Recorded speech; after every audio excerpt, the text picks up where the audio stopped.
Hello and welcome to Undivided. Thank you for being here. Thank you for your commitment to giving common sense a comeback. I'm Brandi Kruse. Nicole Thompson is here. We'll check in with her momentarily. The title of today's episode, Democracy Dies in Darkness. I think I stole that from, is that the Washington Post, maybe? Don't sue me, Washington Post, if that's what it is. But if I look tired, it's because I am. I was up super late last night, probably till 2 a.m. There's a few reasons for that. But I was up watching our elected leaders in the middle of the night, while most people are sleeping, debate one of the most consequential pieces of legislation that we have this legislative session, and that is whether to make it a crime once again to possess illegal drugs in our state. And if I sound a little annoyed, it's because I am. It's because for the second night in a row, lawmakers led by the majority party in Olympia decided that they were going to debate an important bill in the middle of the night while no one was paying attention. And thus the title of this episode, Democracy Dies in Darkness. And look, I know that towards the end of the legislative session, you have a lot to fit in, and it's not unusual for debates to happen late into the evening, overnight. But I'm sorry, you can find another way to debate two of the most important, two of the most highly publicized, carefully covered pieces of legislation. You can find a way to do that before, 10 p.m. at night. So we're going to dive into the decision to debate these in the middle of the night. And just so you don't have to go back and watch 3 hours of debate that happened at midnight, I've pulled a couple of the most consequential clips of what happened in both of these debates. I know we talked about pursuits a little bit yesterday. We'll revisit it as part of this conversation. Also coming up, one of my favorite pieces of video I've seen in recent memory. So are you guys familiar with this Elon Musk beef with the BBC and NPR? So Twitter has added a state-run media label to media organizations affiliated with governments like the BBC. Now, I can have a whole nother debate on that because I actually don't agree with Elon Musk doing that. But the BBC apparently wanted to interview Elon Musk, and he says, yeah, send over a reporter. So they send over their tech reporter to Twitter headquarters in California. And then Elon Musk proceeds to completely destroy this reporter who obviously was not prepared for what he was walking into. And again, I played Jon Stewart yesterday, giving just a masterclass in interviewing. And it was almost as if Elon Musk was interviewing this BBC reporter, not the other way around. It is a brilliant 2 minutes and 20 seconds of video that I'm going to absolutely play for you. Also coming up, we're going to talk about the drug crisis and its continuation on the streets, including a little baby that died, it's believed, after ingesting a pill that had fentanyl in it at a tiny house village.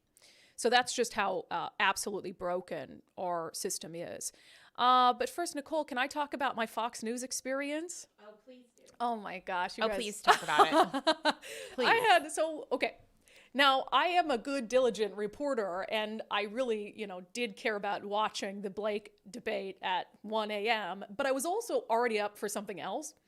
So can I blast Fox? It's not a blast. It's just sort of an annoyance. And you guys can tell me in the comments whether I am right to be annoyed. So I've been on Fox News a couple times, back when I was working for a Fox affiliate. And then I've been booked a few times on Fox, I think Harris Faulkner, to talk about stories I was covering. And then there was a breaking news thing, so I just got bumped anyway. But anyway, I get asked yesterday to do Fox and Friends early. So not Fox and Friends, but the show that comes on before Fox and Friends. I think it runs from 4 a.m. Eastern time to 6 a.m. Eastern time. And they wanted me to come on and talk about the excess compensation tax in Washington. So this is a bill we talked about on the podcast that Democrats, just emboldened by the capital gains tax win in the state Supreme Court, they introduced a bill that weaponizes the tax system to go after hospital executives that they believe are making excess compensation. So not only are they singling out a particular industry, a particular field, and these executives who work in hospitals, but they're also determining, the government's deciding, for the private sector, what is excess compensation? So Fox asked me, and I'm like, man, that's early, because it's 1 a.m. our time, 4 a.m. their time. I'm like, but I really care about that bill. Absolutely. And if I could get some national attention to it, 100%, I'll wake my happy butt up and do it. Yep. So anyway, yesterday I was talking to Nicole because I promise there's a payoff to this. It's just ridiculous. And I want to know what you guys think. I was talking to Nicole because I'm like, yeah, they sent me a follow-up email saying they want to talk about the excess compensation tax, but they're also adding a second story, which is the Boston Marathon creating a division for non-binary runners. So Super random. Super random. Okay. Not even close to the tax issue. So I was like, okay, fine. I can talk about that. My opinion on it probably isn't what they want it to be, but I'm happy to talk about that. So then I literally sleep at the studio last night because I knew I had to get up and do Fox. So like most uncomfortable situation. And I go to bed around like maybe 9 and set my alarm for midnight. I wake up, I look at my phone, and I got this email from the Fox producer saying, hey, just FYI, we're changing our top stories. We're going to discuss Hunter Biden's business dealings and the DNC holding its convention in Chicago. Nothing Seattle. Nothing about the tax. Nothing about Washington. Nothing at all. So now here I am, half hour before my call time where I've got to be sitting like makeup, hair, ear, ready to go on. And they've completely changed what I'm going to be talking about. And to Hunter Biden of all things. And look, do I think there is some relevant stuff on Hunter Biden? Yes. But is that what I talk about? No, I try to stick to Washington, Seattle news, some national news. But also I'm like, that went so far from you invited me on to talk about a Washington state tax. And now a few minutes before I have to be on, you're changing it to Hunter Biden. So I'm like, what do I do? And part of me wanted to cancel on them and be like, I see what you did. And look, I worked for 7 years in local morning TV news. I know how difficult it is to book guests for a morning show because it's too early. No one wants to do it. So I know what happened here. They did they grabbed me by saying, we want to talk about a story you care about, because I'd put out all these videos about it, and then slowly just changed it and then changed everything at the last minute. Just so they had me. Right. Now, could I have canceled? And you tell me in the comments, should I have canceled? Sure. But knowing how difficult it is to book guests that early, knowing this was the top segment of their show, I'm like, I'm not going to do that to them. So I read up on the latest Hunter Biden thing, and then... You nailed it, really. Well, I'm a professional bullshitter. Fair. Oh, it still gives me a chill whenever you swear, because I'm so used to live radio where you're not allowed to do that, and it gives me this little... Ugh, exactly. My body. I did it anyway. I think I did a pretty okay job. But you did great, but it is super random. And I don't know if it was as planned as you think it was. It was a bait and switch. But, it was odd to start with a Seattle story or a Washington story. That's odd to start with, to schedule you at the very top of their show with a very local topic. That seems odd. But... Yeah, anyway, the hosts were really nice. It was fine. I bullshitted my way through it. Yeah. Sometimes I had to. What other choice did I have? I mean, it's not like the DNC story, and that we could have discussed that on the show today. The fact that the DNC is going to have their national convention in Chicago. I can't think of a more fitting location for Democrats to have their national convention. Seattle, maybe. So we had a lot of fun with that because I compared it to Chicago or to Seattle bringing in the MLB All-Star game. Right. And then also the 2026 FIFA World Cup. Is it 2026? Right. And I'm like, why would you ever want the world stage looking at Seattle? It's just a dump. And what Chicago is going to do is the same thing Seattle's going to do. Go in there, sweep out all the homeless, get a bunch of police presence so there's no crime, make it look all pretty. It's what they did before Biden came to town, right? Or was it Kamala that came to town? No, they did that at Biden at the border. Before Biden visited the border, they went in and swept out all these migrants who'd set up tent cities. Well, but I think it was Harris that came to the Westin, and they sweeped everybody within blocks and just made it nice for her. 100%. Yes. Yeah, it's ridiculous. So anyway, that was my morning. I'm very curious to hear your comments on if I should have canceled or if I did the right thing by just absolutely sucking it up and just doing it anyway. But I'm not saying I don't appreciate being invited on, but I would have loved to talk about the excess compensation tax. I know it's kind of an in-the-weeds story, but it's absolutely critical. All right, let's dive into what happened overnight and the headline of this episode, which is Democracy Dies in Darkness. Two of the bills that have been and are most important to get done this legislative session and to get done in a meaningful way are fixing our state's failed police pursuit policy and making it once again a crime to possess illegal drugs like meth and fentanyl and heroin. Fixing those two issues is critical to trying to turn the tide in the complete degradation of quality of life in our communities across Washington. So you can imagine I was a little pissed off and a little annoyed, not only as a member of the media, but as a Washingtonian and as a voter, that I got to get my butt up at 1 in the morning, midnight, 1 in the morning, 2 in the morning, to watch our elected leaders debate this issue and ultimately vote on this issue. And, like I said earlier at the beginning of the show, I realize that sometimes these things go late into the night, particularly toward the end of the legislative session. But you're telling me that you could not find other bills to put later in the day so you could debate something like the police pursuit law in the light of day. So you could debate something like what we're going to do about our drug crisis in the light of day. It is snaky, in my opinion, but it's very intentional. It's truly intentional because they know they have watered those two bills down to the point where I just don't think they're going to make much of a difference. And so Democrats feel more comfortable at 1 a.m. passing a bill that they know is not good enough to solve the crises on our streets. And that is very intentional. And regardless of how you feel about those bills, regardless of how you feel about any of this, even if you are a diehard Democrat, love it, police shouldn't pursue anyone, do all the drugs you want, even if that's how you feel, we have to start expecting more of our elected leaders and not be okay when elected officials of any party want to debate things in the middle of the night, want to debate things behind closed doors. That's not how this is supposed to work. They're supposed to work for us, and it's bothersome to me.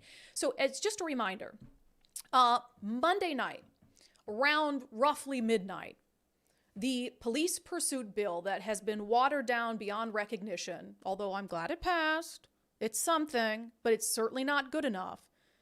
It passes late into the night on Monday. Here was the vote.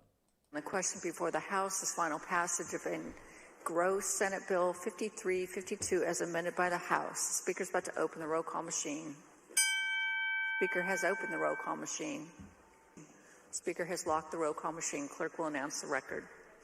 Madam Speaker, there are 57 yeas, 40 nays, 1 excused. Having received a constitutional majority, engrossed Senate Bill 5352 as amended by the House is declared passed. Declared passed in the middle of the night on Monday.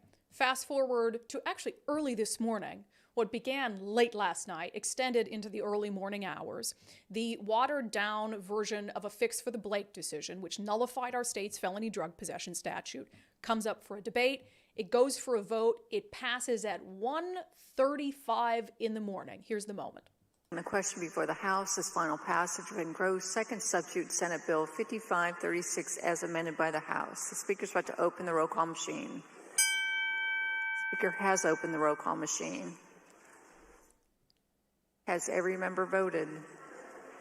Would any member like to change their vote? The Speaker's about to lock the roll call machine. The Speaker has locked the roll call machine. Clerk will announce the record. Madam Speaker, there are 54 yeas, 41 nays, 3 excused. Have received a constitutional majority, engrossed second substitute Senate Bill 5536 as amended by the House is declared passed. Declared passed, 1:35 a.m. All the stories we've done, all the coverage we've done, all the interviews we've done, it boils down to a freaking vote at 1:35 in the morning where 99% of Washingtonians, of voters who these people work for, are fast asleep. I'm sorry, I have an issue with that. I would have an issue with it if Republicans did it. I would have an issue if it was done on a bill I agree with. As a member of the media and as a citizen, it genuinely pisses me off. And I want you to know that these things are happening. And also, I will say, in watching the testimony and the debate last night on the Blake decision, I thought it was some of the best floor speeches from both sides that I have heard on any issue this session. And so I thought, gosh, people should hear these. People ought to hear these because on Blake in particular, I feel like most people know someone in their lives who's been addicted to drugs, who's gone through that. And there are even some members of the Washington State Legislature who have gone through and overcome drug addiction, which I think is an awesome story. And I think whenever testimony and floor debate gets personal, I think that's when it's at its best. So two of the clips that I'll pull from you, because they wanted to do this at 1 a.m., so you didn't get to see it.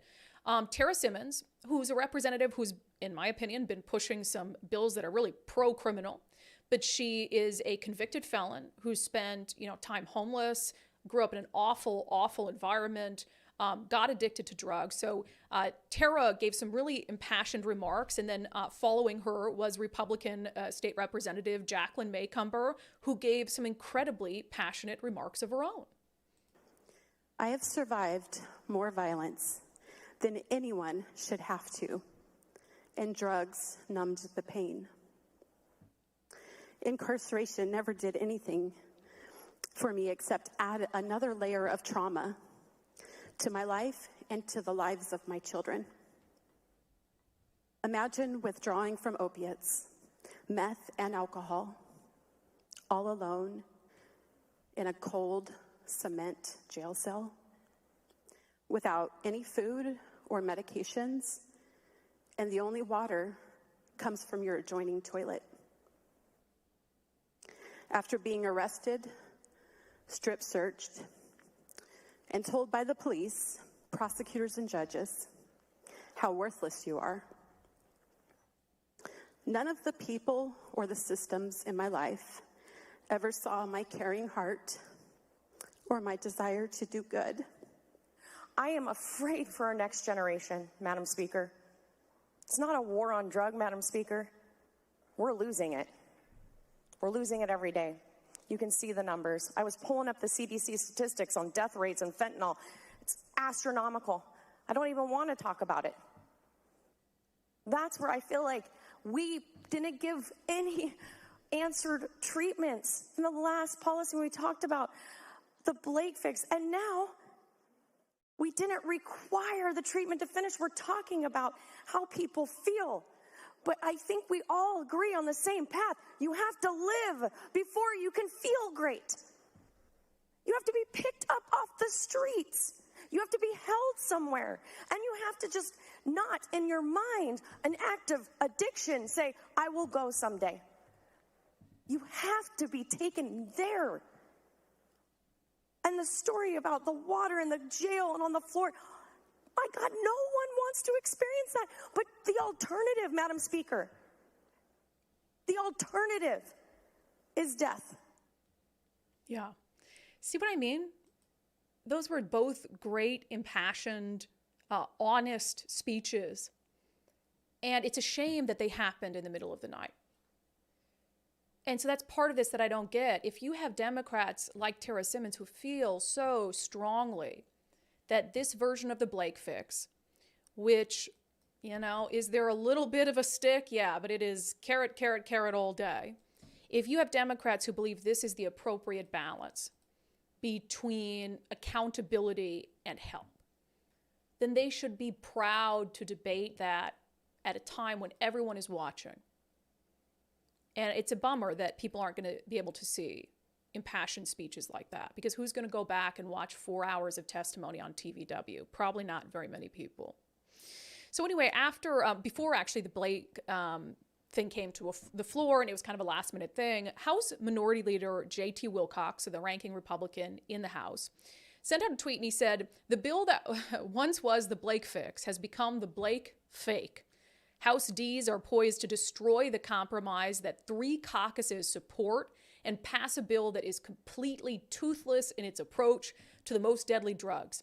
Now, J.T. Wilcox, I was like, wow, he's angry about this, and I don't see that man upset very often. When I read that, and knowing him as well as I do and having interviewed him many times, I'm like, he's bothered by this. And so I asked House Minority Leader Wilcox to come on with us and talk about what he meant by the Blake fake and how things have progressed this legislative session.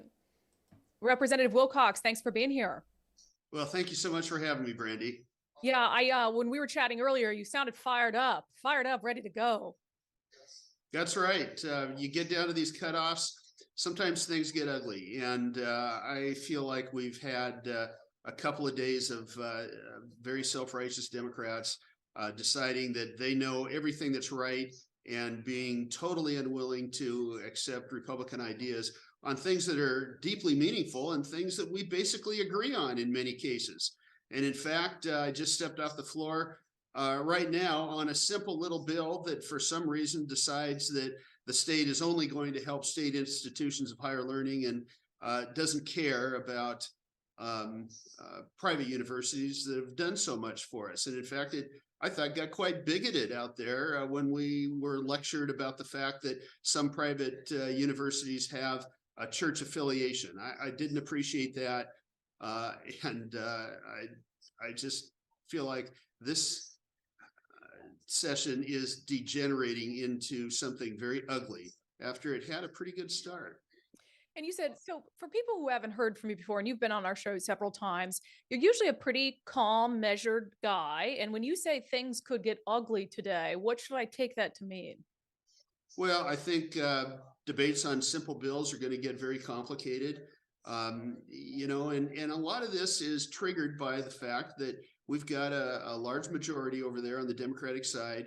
They've gotten used to that, and they've decided that they really don't need to listen at all to the 40% of the legislature that is Republican and represents around 40% of the people in Washington. The example that I just gave you is a good example, a harmless thing to share student data with private universities, just like is being done with public universities. But then we're treated to a lecture about the fact that these were founded by missionaries in some cases, and they have a religious affiliation, as if that's a big surprise. And we can't send public resources in that direction, as if we don't already do an extensive amount of student aid that goes to these institutions that actually produce lots of the degrees in the state of Washington at a much lower cost to the public than the public universities. Probably better education too, but that's a debate for an entirely different time. Before we get into the nuts and bolts of what happened with Pursuits and what happened with Blake, I find myself slightly annoyed that these debates and these votes are happening at midnight. I mean, I was watching the Blake debate until I think the final vote came down just after 1:30 a.m. this morning. Why is that? First of all, is it normal? I know it happens, especially towards the end of the legislative session. So is it normal, or is it something I should be annoyed about and we should be annoyed about? Well, it's not unusual. And I think the tactic that they employ is to do the most unpleasant things last, because they think that Republicans are going to be less motivated to have a robust debate. That's not true. We're more motivated. And I guess the thing that was more unusual about yesterday is the fact that I have never seen more wasted time close to a cutoff in 13 years here. And I know the Democrats are going to talk about Republicans filibustering. I heard that ad nauseum at this time last year. By far, the largest amount of time yesterday was for mysterious shutdowns on the part of the majority party. We don't know what they were doing. We had two very long lunch breaks. We had dinner breaks. We had a lunch break. Caucus time that went on interminably. They haven't had to wait for Republicans. And the only reason that these are going late is because the majority party is choosing to waste most of the day and then go into the wee hours. Yeah, and I guess I would think when it comes to something like Blake and how we're going to treat illegal substances in our state, and when it comes to something like Pursuits that has been at the top of the radar publicly this session, I mean, part of me thinks, why would you not debate those earlier and then leave other less controversial bills to 1 a.m. if you have to take it into the early morning hours? Well, I think it is a reduced transparency, absolutely. And it ties into something else that I think is so corrosive to democracy. And that is the idea that in almost no debate have Democrats engaged. They've made one speech on almost every amendment, one speech on almost every final passage. They're not debating. Republicans are having to debate both sides of every issue. And some people think, oh, isn't this great? Republicans are split on these things. The answer is we are perfectly willing to have people air their differences, exchange sometimes conflicting point of views, and nobody else is doing it. Democrats have 100% refused to engage in debate. And then they lecture people about how much they care about democracy and how much we don't. Absolutely wrong. Now, I'm going to call you on that for a second, because I did watch the pursuit debate, and I will say there was some dissent among Democrats. I heard Democrats against even the watered down version of the police pursuit fix, giving just ridiculous testimony about how they don't have enough data to determine whether it's a good idea, even though they changed it in 2021 without any data. But then I saw Representative David Hackney, who is a Democrat in South King County, stand up and very vocally dissent on what some of his Democrats were saying. So is it fair to say 100% of the time they won't engage in debate? That's why I said almost 100%. Oh, did you say almost? Okay. Yeah. So and Hackney was great. I really appreciated Hackney too. He's also the guy that said last year that he voted for it originally and it was a mistake. How many times have I heard that in 13 years? Not very many. So yeah, you picked out the good debate that was out there. It was the exception to the rule. But if you feel like reviewing the hundreds of hours of debate, you'll find that I'm largely right. Yeah, and I'm not disagreeing with as a whole. I just probably missed one. But I did appreciate Hackney, although I wish he had been that forceful and vocal earlier on in the legislative session when it came to that particular issue, because I think it could have been helpful. Before we dive into both bills specifically, as you mentioned, you did not have a caucus that was lockstep on either of these bills. There were no votes. There were yes votes in your caucus on the pursuit bill. There were no votes. There were yes votes in your caucus on the Blake fix. So can you talk about, to the extent you're willing, behind the scenes, how you guys, what kind of strategy goes into that? Because, I mean, do you go into the debate saying, hey, we are going to want to help this pass, but we're going to allow a certain number of no votes? Because I'm curious, there's obviously dissent, but how controlled is that dissent? Well, it's pretty hard to tell the House Republican caucus what to think. If anyone thinks I can do that, they're absolutely mistaken. You know, you put your finger on it. There was a small amount of improvement contained in that bill. And my personal opinion was we should take the progress that we have and not kill it. I agree. What I did was, you know, ask people to let us know how they felt. I'm being a little careful here because confidentiality is important inside a caucus room. But I guess what I can say is people got to vote the way that they wanted. Okay. And, you know, we ended up with, I think, 19 yes votes. And that's important to me. You know, in a caucus, once in a while, you will say, I hope we all vote yes on this, or I hope we all vote no on that. I wouldn't try to take someone's committee assignments away for not complying with that. I just, you know, appeal to people based on the fact that this is a team sport. In this case, a lot of people called their local law enforcement and, you know, had I think a pretty in-depth discussion with them, and that guided a lot of their voting. Now, I've you know, been criticized a little bit that, oh my gosh, Republicans should have locked up against that. Don't give the Democrats a win. This is important for, you know, things that happen down the road. You know, sometimes you find issues where that's the right strategy. I think when you've got people who have made commitments over time, and you've got something that is this important to the state of Washington, you should let your caucus do what's right. And you know, that's what happened in this case.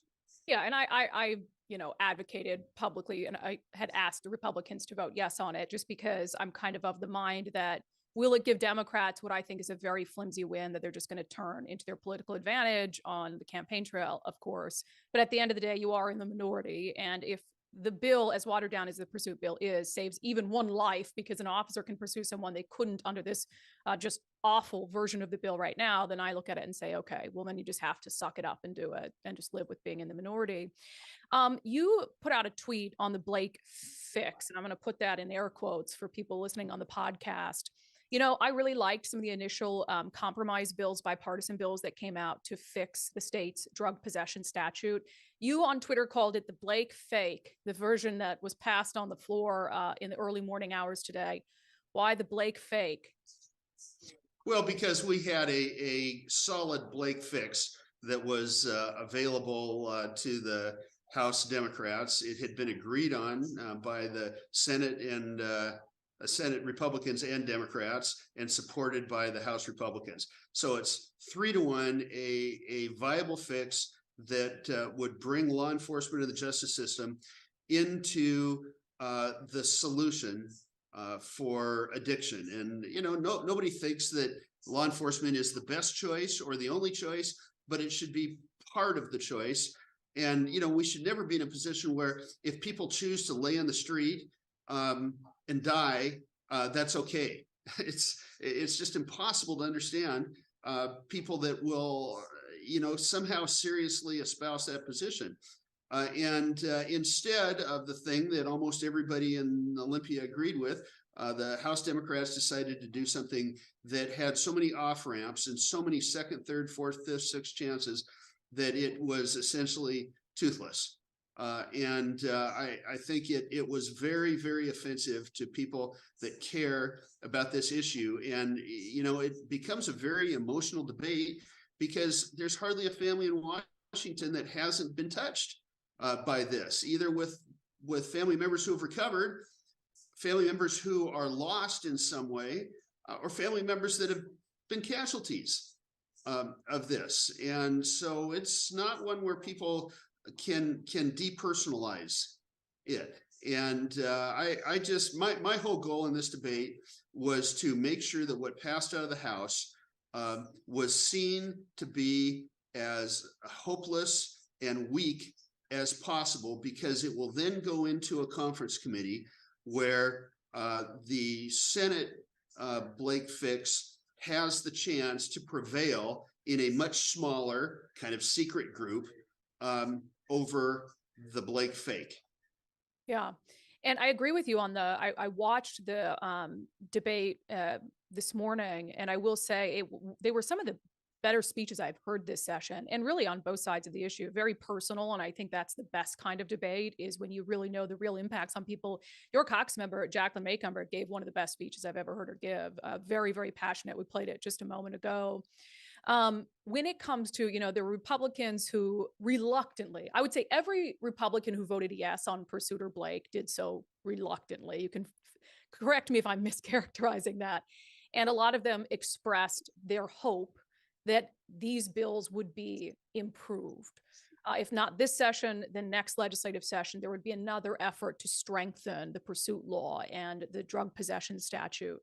Do you have any hope in the world that Democrats will entertain that next session? Yeah, I do. I think that law enforcement is going to be, you know, very determined to keep up the pressure on fixes and people on improvements. And I think people listen to law enforcement on this. Republicans are certainly going to bring this up. It's an election year, and I think Democrats are going to feel the pressure. They have made promises about fixing this incessantly since then. And again, our messaging job was to make it very plain to people that although this was a tiny step forward, it was completely inadequate. And I'm relying on the press, who has actually, I think, been very strong in pushing for solutions, especially to Pursuit, to recognize that this is inadequate. And, you know, we've all got our quarrels with the press. On this one issue, I think that they have been, as a rule, very strong. Well, and I think you bring up, and we'll wrap up here, but I think you bring up a good point, but it's whoever controls the messaging after this legislative session is who can dictate what comes up next session. And I already know how Democrats are going to spin this. They're going to go out and they're going to say, we listened, we fixed police pursuits. And then when crime doesn't improve, because it's not going to, because they didn't include things like stolen vehicles, they're going to say, see, police pursuits weren't the issue because we fixed that. We've still got crime issues. And so I think you're right. I think you're spot on that it comes down to, is the press willing to continue to raise this issue long after the session is done? And I think that remains to be seen. House Minority Leader J.T. Wilcox, we appreciate your time. Thank you very much, Brandi. I always appreciate what you do. Always nice to end an interview with a compliment for politicians.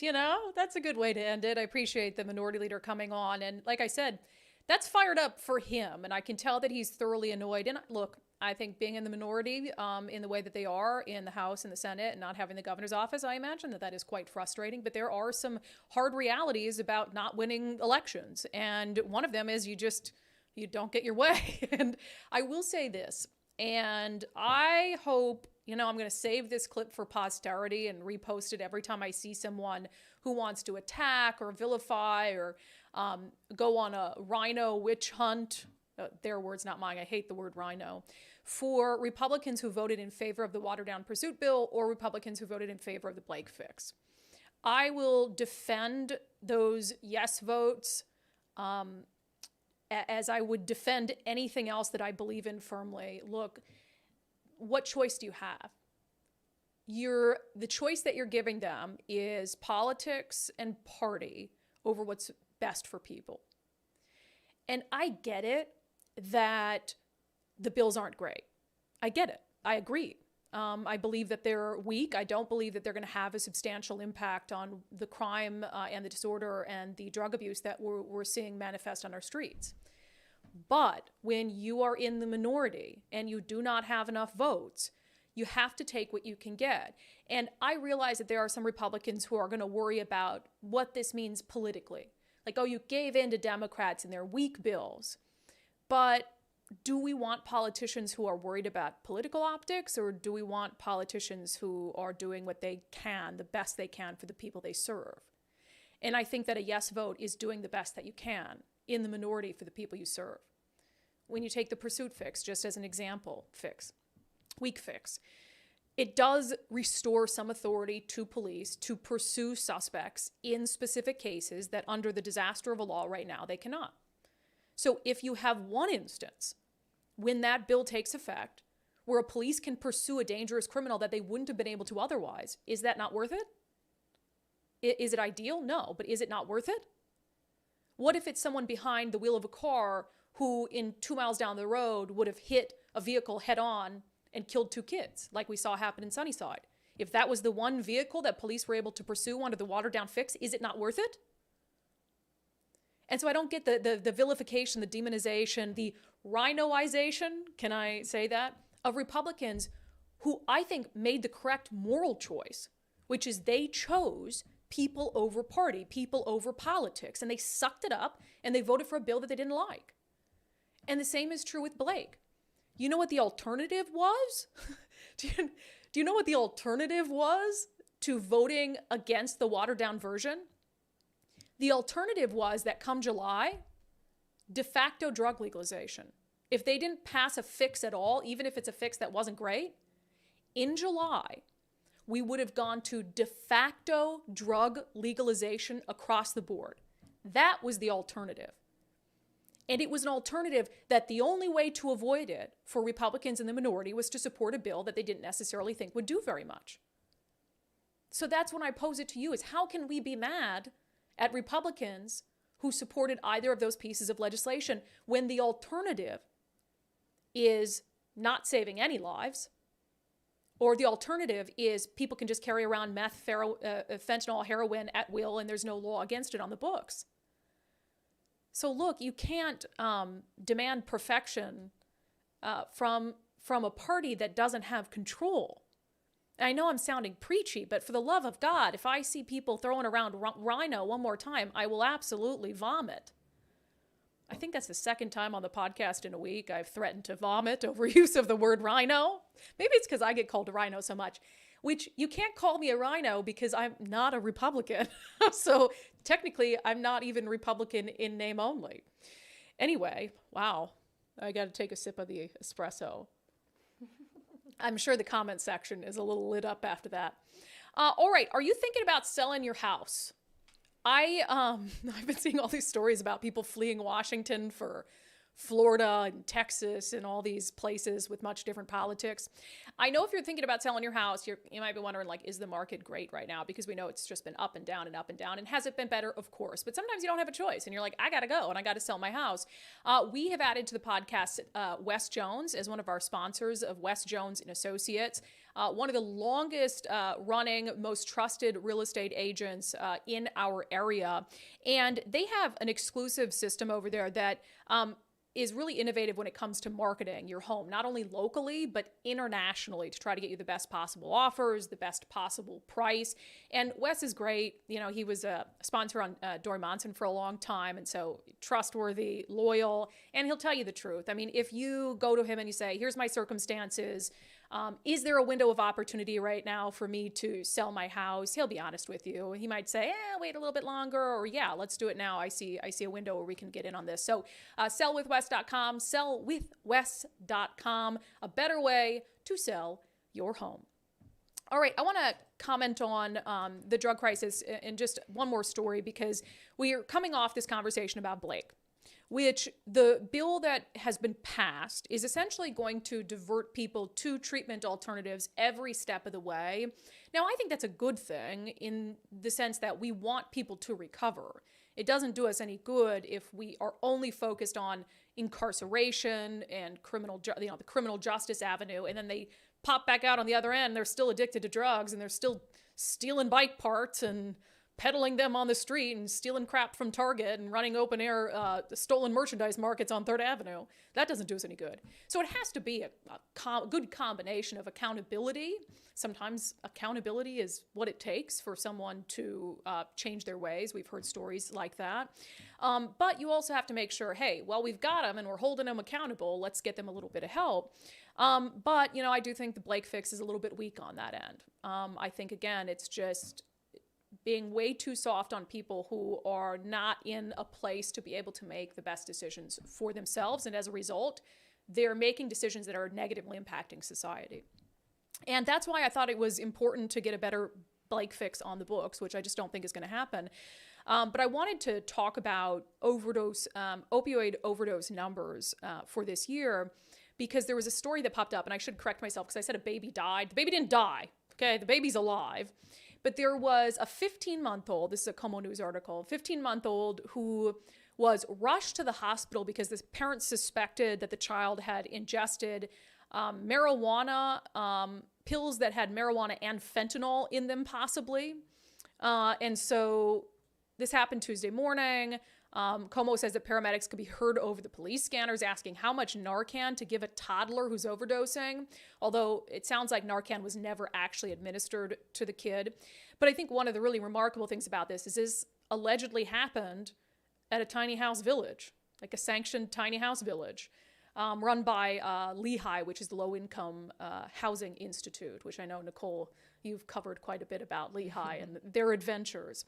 But that's really disappointing and troublesome, is that if you've got a 15-month-old who's at this sanctioned facility and they're ingesting fentanyl that is almost going to kill them, and just shows the true travesty of the crisis that's on our hands. But I also want to show you the overdose numbers, because it brings up a really good point about Narcan and what we're seeing. So these are, my understanding is King County, like paramedics have responded to this number of overdoses. And these are numbers, I mean, first of all, these numbers are absolutely staggering, but these are specifically opioid overdoses. And an overdose doesn't mean you died necessarily. You can die from an overdose, but you can also be saved from an overdose. And so if we're looking at these numbers, January, 639 overdoses. This is just King County numbers, by the way. February, 601. March, 661. And then just so far in April, 210 so far. And Nicole, you brought up a really good point. And that is that imagine if we didn't have Narcan. Imagine if you didn't have Narcan and we had 600 people dying of overdoses every single month in King County. Mm-hmm. The only thing stopping that is Narcan. I mean, those numbers, Como, yay for Como posting those numbers, but I feel like that should be, I mean, that's multiple calls a day. And no wonder we don't have other people being, property crimes and stuff being getting response because they're busy giving people Narcan. Yeah. That's wild. And this is not a segment on don't give people Narcan No, at no. all. But that imagine would if be it didn't concerning. exist. Right, exactly. Then you would be addressing drug use or all of that stuff more, right? Because we have all these officers downtown Seattle. We've seen them responding to all of these overdoses, and that's why they don't have time to respond to other things. Because yes, saving a life is more important than somebody breaking into a shed in the backyard. However, if those people were all dying, we would hear about it, and it wouldn't be at the bottom of a Como article. Barely making the news. And we should act with the same urgency as if they were dying, because every single one of those overdoses is a possible death. Yes. From if you didn't have the intervention tools that we have, it is a possible death. 639 people in January in one county. Are you kidding me? And so we look at it as like, oh, we can bring them back to life. No big deal. Yeah, but what if you couldn't? I've heard all this stuff about Trank, this like Trank drug that's found its way to Seattle. And I don't know what the mix of drugs is, but it's very lethal. And my understanding is Narcan does not work on it. So what if we get into a situation where we have a drug that we do not have an overdose reversal on?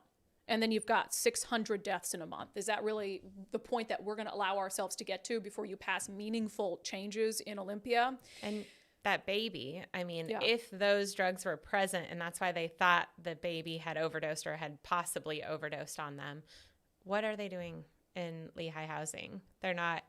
They're allowing drugs and babies in tiny houses. Right. There's something happening. It's better than having a baby and drugs in a tent on the street, but at the same time, like that cannot be acceptable in any sense. And also, when we talk about the unwillingness of the legislature to adequately fix the crisis, I think that is on a number of fronts. We're always trying to fix the end result. Once someone's already committed a crime because of substance abuse, once someone's already overdosed, bring them back to life. We need to get to the root of the issue in a variety of ways, but one of them is stopping the flow of drugs into our communities. And I'll show you, because King County just had a big bust of drugs, and we'll show you here the image that the King County Sheriff's Office put out. They seized 60,000 fentanyl pills. And now keep in mind, every one of those pills can kill someone. Every one of those pills. And this is just the latest of their seizures. They've been seizing pills with fentanyl and fentanyl powder routinely in Washington state.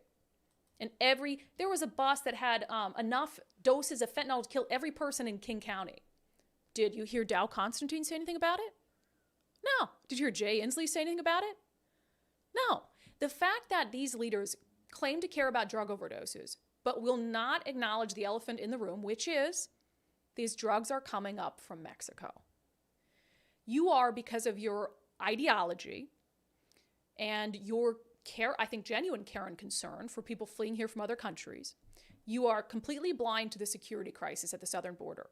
And as a result, you are just standing back and completely ignoring the flow of deadly drugs into our communities across the state, drugs that are not only killing hardened drug addicts, they're killing kids, 15-month-old, who could have died.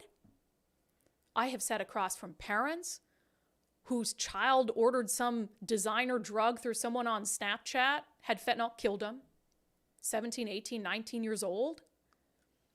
So you can't tell me that you care about the loss of life from substance abuse until and unless you're willing to acknowledge and fight back against the Mexican drug cartel, against policies on the southern border.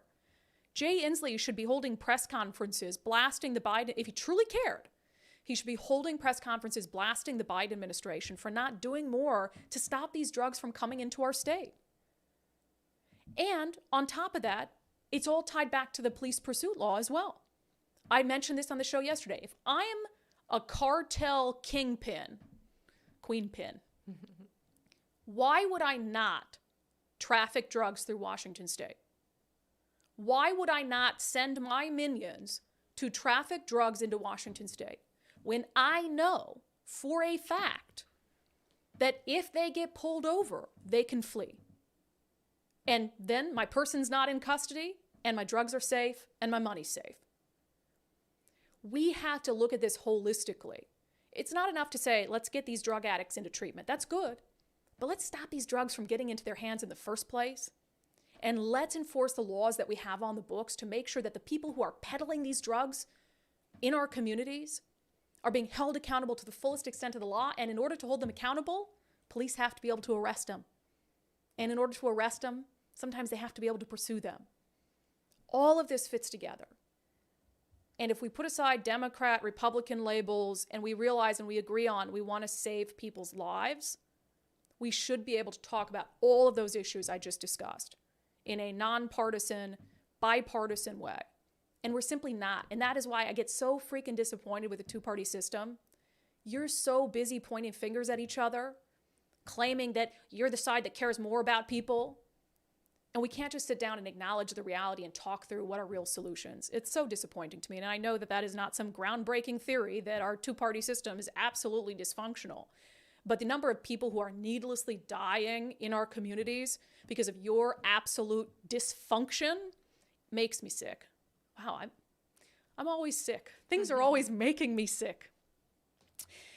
All right, let's get to our segment, my favorite segment, Unbelievable.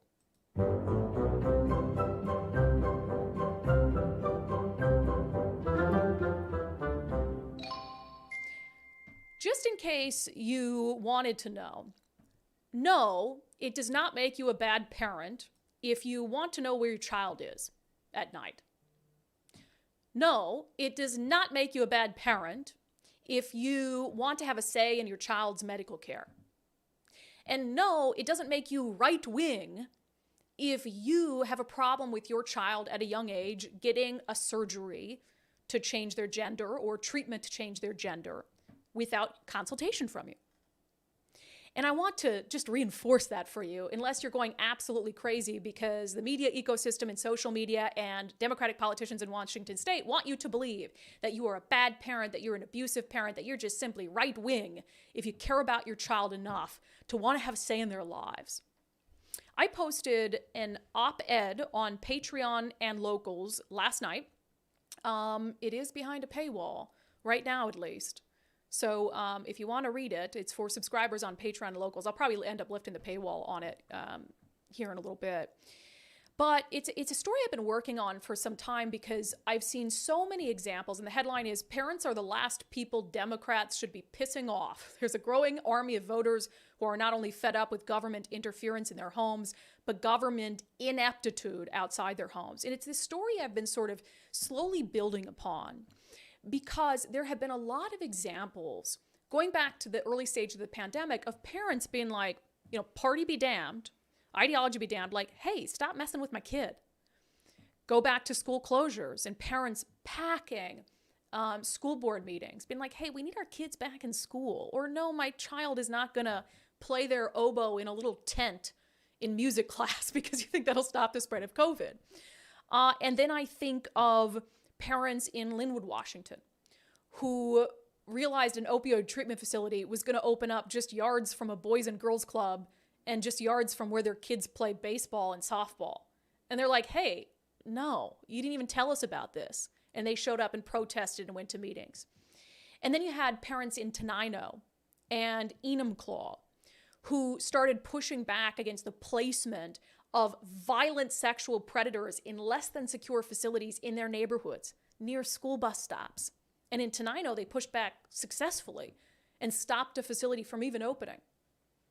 And we had parents and families in Seattle's Chinatown neighborhood who, again, were blindsided by the expansion of a homelessness complex in their neighborhood when they were already reeling from crime issues and just wanted a say in the damn thing.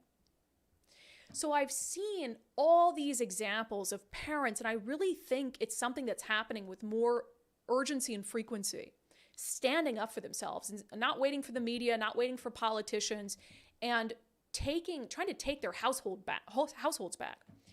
And what this op-ed is really kind of built around is Senate Bill 5599. We've talked about it on the show before. It's one of, I think, the most egregious proposals. It should be national news. And what Senate Bill 5599 would do, and by the way, it's passed in the Senate, it is racing toward a vote in the House, is it would amount to, in my opinion, government-sanctioned kidnapping of your kids. And it would say that if there's a child whose parents won't let them get protected health care, like gender affirming care or reproductive care. That child can show up at a youth shelter, run away from home, show up at a youth shelter. And that youth shelter, if the child is there because their parents won't let them get protected health care, then that shelter is not going to call your parents and tell them where you are. Mortifying. I'm not a parent, but the mere thought of that is mortifying. That my child could utter protected health care, run away from home because they're aggrieved over something, and then that shelter has the government's permission to hide my child from me. And so I'm thinking back to the 4,500 or so parents, most of them opposed to that bill, who signed up to do public testimony on it. And there is truly this, and I'll read from this article for you, my article here, if Nicole, you want to pop that up on the screen for folks. If you haven't read it yet, there, I think, has been all these examples of instances where there's this growing movement of parents that I think Democrats should be a little worried about. I write, from school closures to political activism in classrooms to handing medical decision-making over to minors, Democrats in Washington state have awakened the most determined force on earth, moms and dads who want to protect their kids.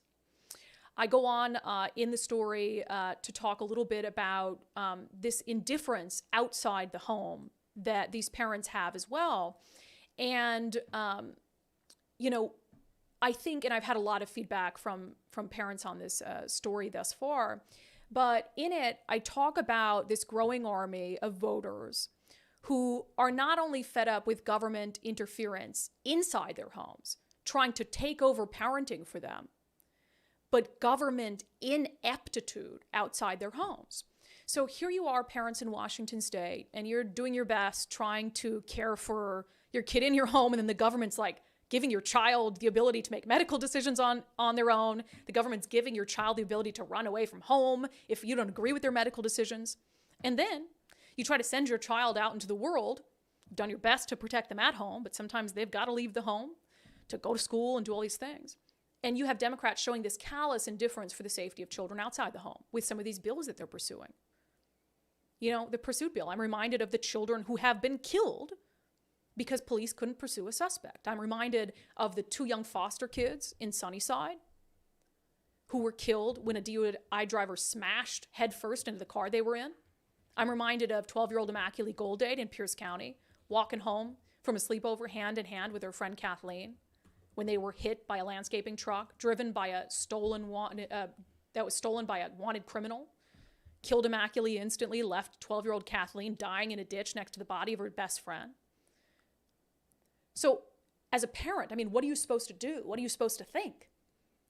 That here you have the government intruding into your home and your ability to parent. And then when you do have to send your kid out into the world, you have a callous indifference for the safety of your child and the safety of your family. What a freaking terrifying time to be a parent. So I posted this op-ed, and then a subscriber, Andy, sent me an op-ed that was published in the New Yorker just a couple days before mine that I had not seen. But I want you, do we have a picture of these side by side, Nicole? Mm-hmm. The absolute difference in these 2 articles is astounding. And I know I'm always going to say, I believe I'm right, but I do believe in this instance that I'm right. But when you look at those articles side by side, again, the headline in mine, parents are the last people Democrats should be pissing off. An entire article focused on increased government interference in the household. This is the article that was published April 8th over in the New Yorker. Children are not property. The idea that underlies the right-wing campaign for parents' rights. You will not freaking believe.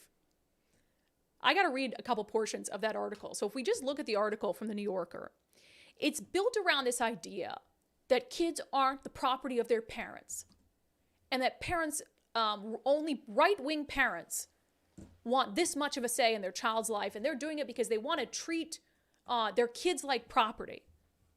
So the article in the New Yorker reads, because parents, and there again, she's talking about it from like this, what she thinks is a right-wing perspective. Because parents own their children, they can dispose of the child as they see fit. They can deny them evidence-based medical care. They can put a child to work. They can make sure a child is sheltered from the dangers of a serious education. Oh my God. When a child goes hungry, that's because a parent isn't caring for their property. And what a person does with their property is their right. That is genuinely how this writer thinks that parents who want to stay in their child's lives think. I'm not even a parent, and I'm so freaking offended by that. The article goes on to read, like any piece of property, a child has value to conservative activists. They are key to a future the conservative wants to win. Parental rights are merely one path to the total capture of state power and the imposition of an authoritarian hierarchy on us all. So it's no surprise that children have long been a fixation to the right wing.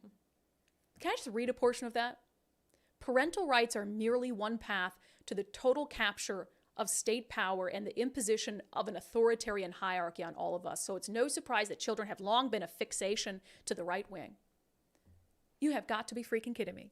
So a parent who has a problem with their child being able to run away to a shelter and then their location being hidden from them is a right-wing ideology, is part of some right-wing effort to take total control of families?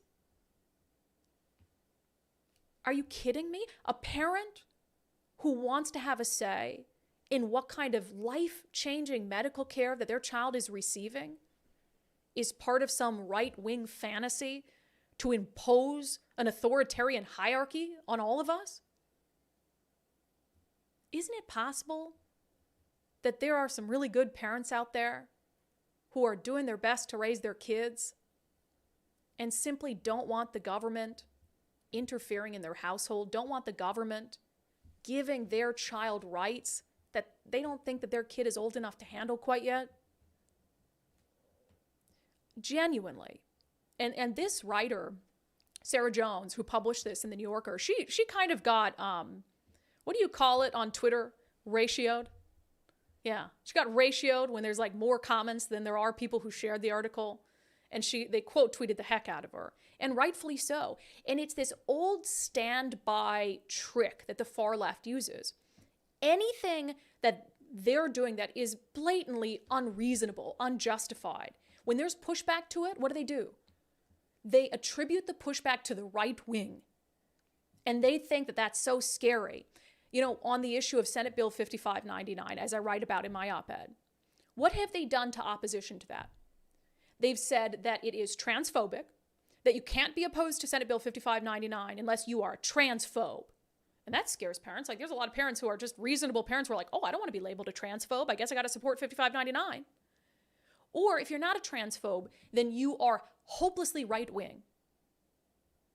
And that is how they fearmonger and gaslight into having a segment of the population back off and say, okay, well, I don't want to be labeled a transphobe, and because I don't think I am, and I'm not right-wing, and so I don't want to be labeled right-wing, and so I guess I can't push back against this at all.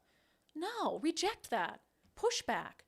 As a parent, you have every right in the world to want to have a say in your child's life. In fact, that's what makes you a good parent.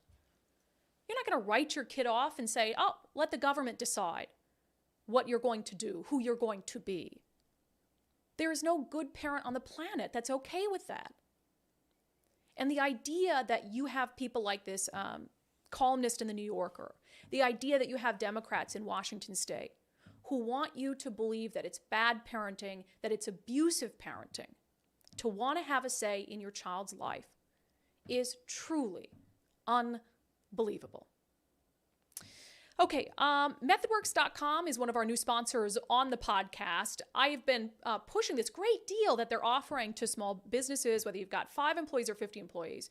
If you're thinking that you've got some tech needs that you have been putting off, maybe it's you want to migrate your stuff to the cloud. Perhaps it is you need some computers for your employees, or most importantly, that you know that you need some data security and data protection.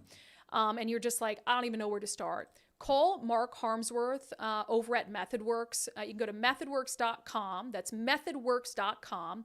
And right now he's offering undivided listeners and viewers, he's offering you 1 month of free security monitoring, and he'll do a free security review for you. So again, there's nothing to lose there if you're just like, hey, I know I need to put something in place to protect my data, to protect my customers' data. I can't deal with a data breach right now. It'd put me out of business. He'll do a free security review. He'll give you a month of free security monitoring so you can decide if it's something worthwhile for your business. So make sure you go to methodworks.com. Again, methodworks.com. Tell them that you heard about them on the Undivided podcast. All right, let's hop out of Washington State for a moment. We're going long today. Is that okay? Can we just keep rolling? Who makes the rules here? I don't know. I guess we make the rules together. Yeah. If people want to keep watching, we're going long. I've had a lot of ranting today. We don't have rules. We don't have rules, okay? That's the But I wanted to talk about a couple stories outside Washington because I think they have some relevancy, and I absolutely have to get to this Elon Musk clip because it is remarkable. So speaking of which side is trying to take over control of your children's lives and influence the next generation, apparently there's an Axios article that claims that, you know how the Biden administration has been using influencers and like invited Dylan Mulvaney to speak with the president, and it's been using, there was another like hip hop artist, hip young woman who went to somebody's going to tell me in the stream, really pretty young woman singer who went Kim to the Kardashian? No, well, I think she did go there. I think she did, helped but with I'm that, not. I'm talking about like young, like 17. Olivia Rodrigo. Oh, yes. Wow, I can't believe that just came to me. You know, they've been using influencers, and they're using influence because they're trying to reach young people. And they're trying to, without criticality, get their visions through these influencers out to the populace. Now, if they do that through the press, then there's criticality, at least there should be. And so the influencers is genius. So here's this article from Axios. It says, Biden's digital strategy, an army of influencers. And in it, Axios is reporting, and this is exclusive reporting from them, that the White House is actually considering setting up a briefing room for influencers. An influencer briefing room, which is wild. And I will say, the White House press corps is not happy about this because they're like, then you'll take things to them. The influencers aren't going to know to ask what questions to ask and hard questions. So it's just their way of funneling like mind control out to the populace that's scrolling on their phone. So anyway, Karine Jean-Pierre was on Air Force One. So this is audio only, but she was asked about whether this Axios reporting is true. And you can tell, remember we talked about yesterday, clues that someone is totally out of their depth and doesn't want to answer the question. She immediately sort of goes on the offensive or defensive against this reporter who's asking it like it's some silly question to ask. Axios had a story about the White House possibly creating a new briefing room for social media influencers, and I am curious whether that is real, and I wonder why you would be curious. I have a vested interest in protecting the rights of the press corps. I totally the get it. interests of the press corps, I will say. So look, don't have anything to announce on that or anything to share on that or confirm or anything like that. As you know, we here at the White House, we very often use influencers to try to meet Americans where they are. We've seen those reportings. I just don't have anything to share on that. So does that mean you're not denying it? I can't confirm those stories. I just can't confirm or say. All I can tell you is something that we do all the time from the president on down is talk to influencers and try to meet the American people where they are to reach them in a different way. But that would be but that talking to them is different than Giving them into I'm saying like that. Look, that is not in the works. Okay, but what I'm saying is we do talk to them. Different influencers, as you know, as you've seen over the last 2 years, and also during the campaign, just sort of trying to meet Americans where they are. That's it. So she says at first, I can't confirm that. I can't confirm that, which means she won't. And then she says, that's not something that's in the works. So I really don't know what to believe, but it would not surprise me if they create some sort of little briefing room for influencers. There was the one guy who went in with the long fingernails. Who's that one? He pretended to be like an intern for the day. So anyway, they know exactly what they're doing. And you know what? I don't feel bad for the White House press corps because they've given in and been so uncritical at times of this sort of weird direction that the White House is going with these influencers and just like woke ideology. Like, I'm sorry, they are going to start a briefing room for influencers. and it's going to lead to the actual White House press briefing being less robust, I think, and they're just going to have to live with it because they created this environment. Okay, we got to talk about this quick. So I played on the show yesterday a Jon Stewart interaction with the Deputy Secretary of Defense where Jon Stewart just absolutely obliterated her, and she was not prepared for the interview. Now, this situation is reversed, where it was the questioner who was not prepared. So there's a little bit of drama going on with Twitter right now where they're putting a state-affiliated media label on certain entities like NPR, BBC, and then also like Chinese state media, which I disagree with Twitter on this. There is a big difference between an actual government control of a media outlet and something like BBC, which has independent, I would say the vast majority of time, it's independent from the government. There's a difference. So I don't like the same label on all of them, but that's a different story for another time. So anyway, Elon Musk, he, and I'll read these two tweets from Elon Musk because he came out, and this was so interesting to watch it happen in real time. He said on Twitter, I said BBC could come to Twitter. Then, to my surprise, a reporter shows up. And then a little while later, he said, doing a Twitter Spaces interview in 10 minutes with James Clayton of the BBC. So this reporter shows up, BBC reporter, to Twitter headquarters. And Elon Musk basically says, hey, let's do an interview right now. And it'll be live on Twitter Spaces. Big mistake for this BBC reporter, who is a tech reporter, who covers Twitter for the BBC. Mm-hmm. He walked into, I don't know what he was expecting, but you know, if you cover Twitter for the BBC, you know Elon Musk and his personality.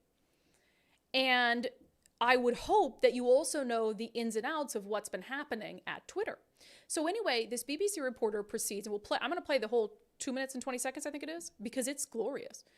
This BBC reporter, you would think that if he's showing up at Twitter HQ, because Elon Musk has said to, that he's going to be prepared to ask Elon Musk basic questions. So he's trying to peddle this narrative that hateful comment has just skyrocketed under Elon Musk's Twitter. The problem is, and it's a big one, is that he didn't come equipped with not a single example that he could share with Elon Musk. Here it is. Content you don't like or hateful? What do you mean to describe a hateful thing? Yeah, I mean, just content that will solicit a reaction, something that may include something that is slightly racist or slightly sexist, those kinds of things. So you think if something is slightly sexist, it should be banned? No. Is that what you're saying? I'm not saying anything. I'm just curious. I'm trying to understand what you mean by hateful content. And I'm asking for specific examples.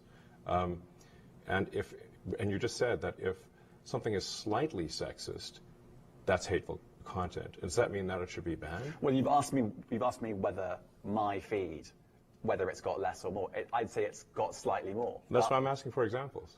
Can you name one example? I honestly don't use. You can't name a single example. I'll tell you why. Because I don't actually use that for you feed anymore. Because I just don't particularly like it. But you said a lot of people are quite similar. I only look at hang on a second. My you said you've seen more hateful content, but you can't name a single example, not even one. I'm not sure I've used that feed for the last 3 or 4 weeks. And then how did you see the hateful content? Because I've been using Twitter since you've taken it over for the last 6 months. Okay, so then you must have at some point seen for you hateful content. I'm asking for one example. Right. And you can't give a single one. And I'm saying then I say, sir, that you don't know what you're talking about. Really? Yes, because you can't give me a single example of hateful content, not even one tweet, and yet you claimed that the hateful content was high. Well, that's false. No, what I claimed... You just lied. What I claimed was there are many organizations that say that that kind of information is on the rise. Now, whether it has on my feed or not... I mean, right, and literally if you look at something one. Like the Strategic Dialogue Institute in the UK, they will say that. So look, people will say all sorts of nonsense. I'm literally asking for a single example, and you can't name one. Right, and as I already said, I don't use that feed. But then how would you know? I don't think this is getting anywhere. You literally said you experienced more hateful content, and then couldn't name a single example. Right, and as I said, that's absurd. I haven't actually looked at that feed. Then how would you know this hateful content? Because I'm saying that's what I saw a few weeks ago. I can't give you an exact example. Let's move on. We only have a certain amount of time. Wow. Let's move on. Oh my God! First of all, I love it how he's like, yeah, I've seen it in my feed. There's more hateful content. And then when pressed on it, he's like, well, I actually don't look at the feed. I haven't looked in several weeks, which is a lie. You report on Twitter for the BBC. I would assume that you're utilizing Twitter and watching what happens on Twitter, since so much of what Elon Musk does happens on his own Twitter feed. And so I love that Elon just says, you just lied. You can't honestly say that you came here without a single example. But this happens a lot in the media, and it's something to look out for, because I would always be distrustful of information where it's just thrown out there. It's very vague, and it says, like, some people say this. It's been said that this. And then they don't give you a specific example. Like, okay, who is some people? Who's saying that, and what did they say? So I thought that was absolutely glorious masterclass from Elon Musk. And this BBC reporter should have known that when Elon Musk invites you in and says, we're doing a Twitter Spaces, that, yeah, he's probably going to throw it back on you, because there was another part of it where Elon Musk is pressing him about, because the guy tries to dive into COVID misinformation and how Twitter has removed the labels, you know, kind of like telling people like, hey, read up on this information about Twitter. And Elon says, yeah, COVID is not a problem anymore. And I mean, Biden himself just 2 days ago got rid of the COVID state of emergency. So Elon Musk has like the president on his side on that. And then Elon tries to dive into this BBC guy about misinformation that the BBC put out, that the BBC carried weight on in regards to masking and vaxes, and asked this reporter, well, does the BBC stand behind its COVID misinformation? And the reporter's like, well, this isn't an interview about the BBC. And Elon Musk's like, oh, you didn't think it would be? So I love it. I mean, Elon Musk has done some things I don't 100% disagree with, but this was chef's kiss in making the reporter do it on the spot and live.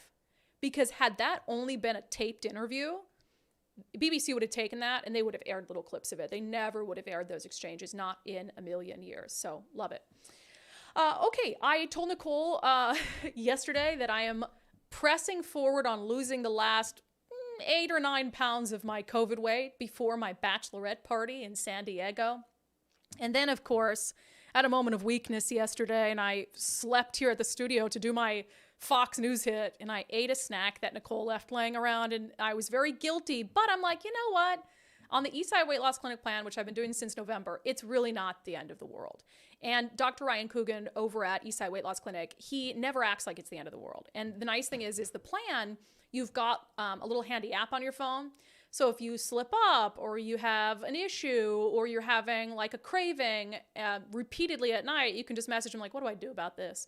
Which I really love. So for those of you who've been thinking about it, you've been hearing me talk about the Eastside Weight Loss Clinic plan on the show for some time now, visit eastsideweightlossclinic.com. That's eastsideweightlossclinic.com.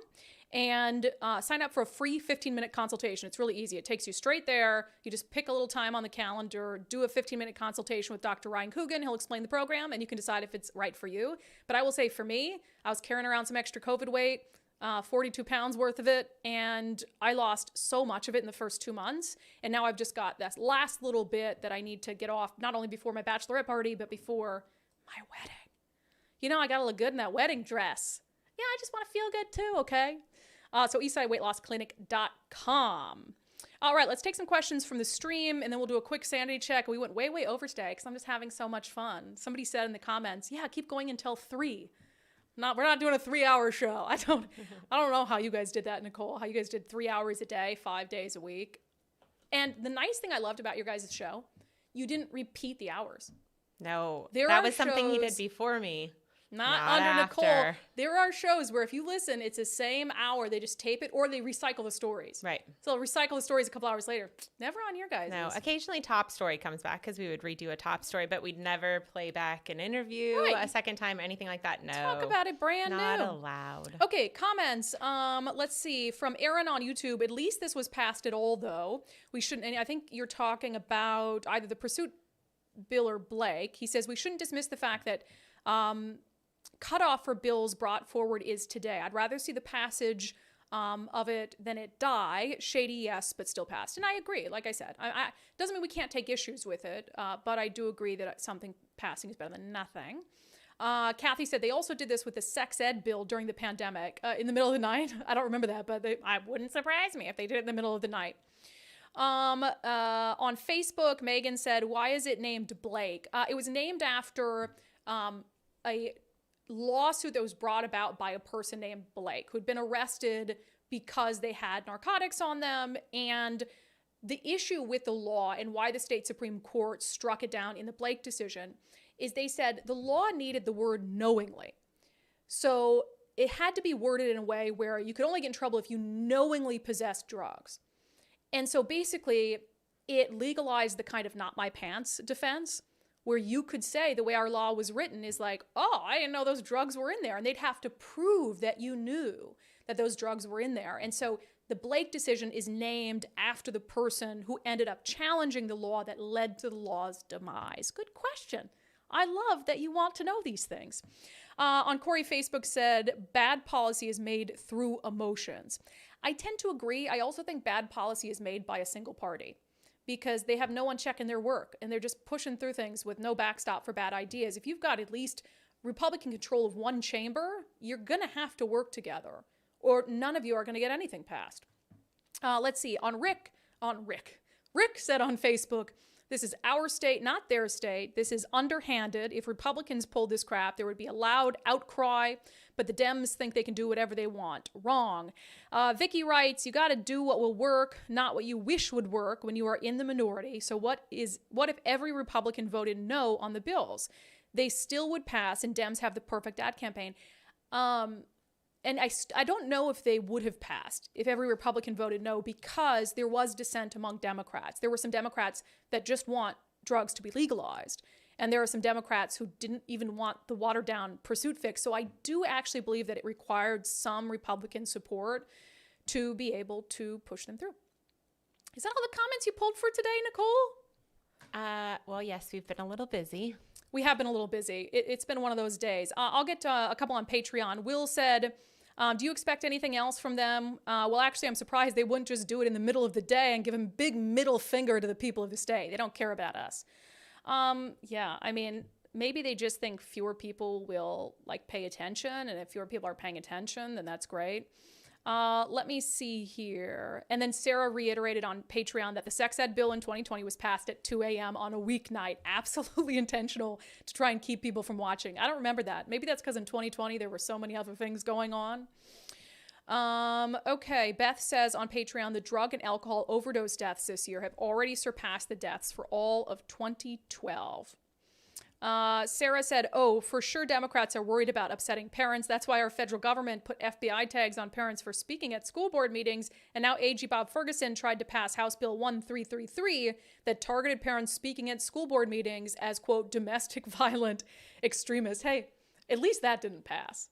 At least the Domestic Violent Extremist Commission didn't pass this year. So we can be happy about some things. All right, let us end with our closing segment. Take a quick sanity check before I let you go.